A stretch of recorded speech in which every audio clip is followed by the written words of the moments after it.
గతంలో భారత ప్రభుత్వం కుటుంబ నియంత్రణని తీసుకొచ్చినప్పుడు దక్షిణాది రాష్ట్రాలు 5 రాష్ట్రాలు అయితే ఉన్నాయో అవి సమర్థవంతంగా దాన్ని అమలు చేసి జనాభాని చాలా నియంత్రణలోకి తీసుకొచ్చాయి.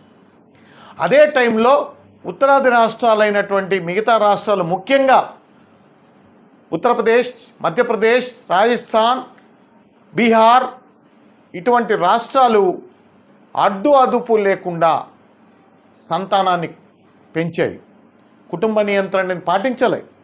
తద్వారా జనాభా ఎక్కువ అవుతుంది.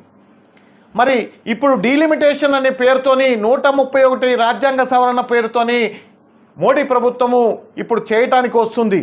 మరి దాని ద్వారా ఆల్రెడీ ఉత్తరాది రాష్ట్రాల యొక్క ప్రాబల్యం ఎక్కువ ఉంటుంది రాజకీయాల్లో, భారతదేశ రాజకీయాల్లో. ఇప్పుడు డీలిమిటేషన్ పేరుతోని జనాభా తామాష్ ప్రకారం చేసినట్లయితే దక్షిణాది రాష్ట్రాలకి తీవ్రమైనటువంటి అన్యాయం జరిగే అవకాశం ఉంది.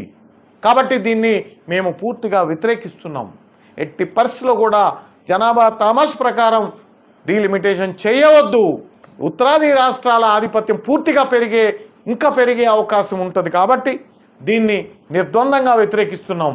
ఒకవేళ మీరు చేస్తే శాస్త్రీయ దృక్పథంతో ఆలోచన చేసి డీలిమిటేషన్ చేయండి.